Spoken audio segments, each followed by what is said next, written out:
ان الحمد للہ والصلاة والسلام علی نبیہ۔ یتیموں کو ان کے مال کب سپرد کرنے چاہیے اور یتیموں کے ساتھ سلوک کرنے کے 10 اصول کیا ہیں؟ ان باتوں کو سورہ نساء کی آیت نمبر 5 کے ضمن میں جانتے ہیں۔ وَلَا تُؤْتُوا السُّفَهَاءَ أَمْوَالَكُمْ، اور تم اپنے مال ناسمجھ لوگوں کے سپرد نہ کیا کرو۔ الَّتِي جَعَلَ اللَّهُ لَكُمْ قِيَامًا، ایسے اموال جنہیں اللہ نے تمہارے لیے رہنے کا ذریعہ بنایا ہے۔ وَارْزُقُوهُمْ فِيهَا، اور اس میں یہ ہے کہ انہیں کھلاتے رہو۔ وَاكْسُوهُمْ، اور انہیں پہناتے رہو۔ وَقُولُوا لَهُمْ قَوْلًا مَعْرُوفًا، اور ان سے اچھی بات کہو۔ سورہ نساء کی آیت نمبر 5 میں پہلی بات یہ کہی گئی کہ یتیموں کے مال ان کے سپرد اس وقت نہ کرو جب تک وہ ناسمجھ ہوں۔ جس وقت سمجھدار ہوں تو پھر ان کے مال ان کے سپرد کیے جائیں۔ اب ناسمجھ ہونے کے لیے سفہا کا لفظ استعمال کیا۔ یہ سفیہ کی جمع ہے جس کا معنی بدن میں کمی۔ راغب اصفہانی فرماتے ہیں کہ بدن میں ایسی کمی چلتے وقت وزن میں اعتدال نہ رہے، بدن میں اعتدال نہ رہے، اور عقل کی کمی کو بھی سفاہت کہا جاتا ہے۔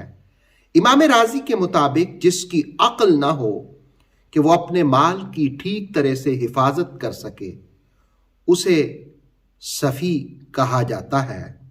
آیت میں یتیم بچوں کے لیے سفیہ کا لفظ استعمال ہوا، اور علامہ قرطبی کے حوالے سے تفسیر تبصرہ میں ابو موسیٰ اشعری کا قول کہ سفہا سے ہر وہ کم عقل جس کو مال دینے سے روک دیا گیا ہے۔ اور ابو خیان اندلسی فرماتے ہیں کہ وہ شخص جو خرید و فروخت کے احکام نہ جانتا ہو وہ سفیہ ہوتا ہے۔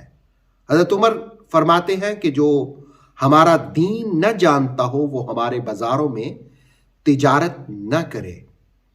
اور امام ابو حنیفہ فرماتے ہیں کہ یتیم بچے جس وقت بالغ ہو جائیں، عقل مند ہو جائیں، کم از کم 25 سال عمر ہو جائے تو پھر ان کے مال ان کے سپرد کیے جائیں۔ امام جعفر صادق رضی اللہ تعالیٰ عنہ فرماتے ہیں کہ سفیہ وہ ہے جو قابل اعتماد نہ ہو۔ تو جس وقت یتیم بچے ابھی چھوٹے ہوں تو ان کا مال ان کے سپرد نہ کیا جائے۔ دلچسپ بات یہ ہے کہ اموالکم کہا، اپنا مال، یعنی یتیموں کا مال پرایا نہ سمجھو۔ جس طرح اپنے مال کی حفاظت کرتے ہو اسی طرح ان کے مال کی بھی حفاظت کیا کرو، ان کو ضائع ہونے سے بچایا کرو۔ تفسیر تبصرہ میں اس آیہ مقدسہ کے ضمن میں یہ جو کہا کہ ان کے ساتھ حسن سلوک کرو، ان کے ساتھ اچھے طریقے سے بات کرو، تو 10 پوائنٹ بیان کیے گئے ہیں۔ نمبر 1 کہ یتیموں کے ساتھ شائستگی کے ساتھ گفتگو کرو تاکہ ان کے دلوں کا نازک آبگینہ ٹوٹنے نہ پائے۔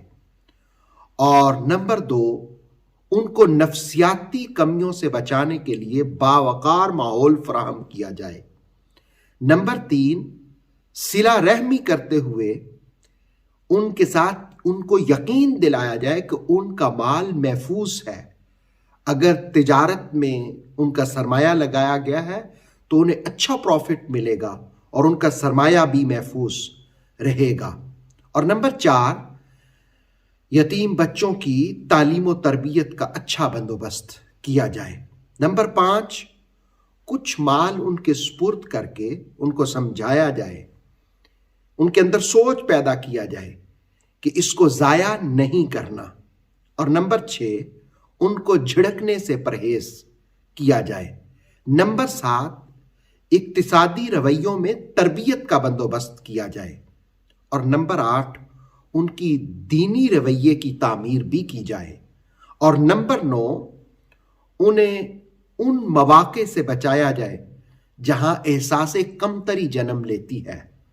اور نمبر 10، اسلامی نظام کی روشنی میں ان کی کردار سازی کی جائے۔ اس آیہ کریمہ میں پہلی بات یہ بیان کی گئی کہ یتیم جس وقت تک ناسمجھ ہوں ان کے مال ان کو نہ دیا جائے، اور دوسرے نمبر پر کہ جس وقت وہ بچے یتیم ہوں تو ان کی کھلانے کا، ان کے پہننے کا اور انہیں اچھی بات کرنے کا، یہ ساری چیزوں کا اہتمام کیا جائے، جو کہ 10 پوائنٹس کی صورت میں آپ نے جانا ہے۔ اللہ رب العالمین کتاب مجید کے مطابق ہمیں عمل کی توفیق عطا فرمائے۔ اوتھینٹک اسلامک نالج کے لیے نور وحی یوٹیوب چینل کو سبسکرائب کیجئے، بیل آئیکن کو بھی لازمی پریس کریں۔ نور وحی کے فیس بک پیج، ٹک ٹاک اور انسٹاگرام کو بھی فالو اور لائک کیجئے تاکہ ہماری ہر نئی آنے والی ویڈیو آپ تک بر وقت پہنچ سکے۔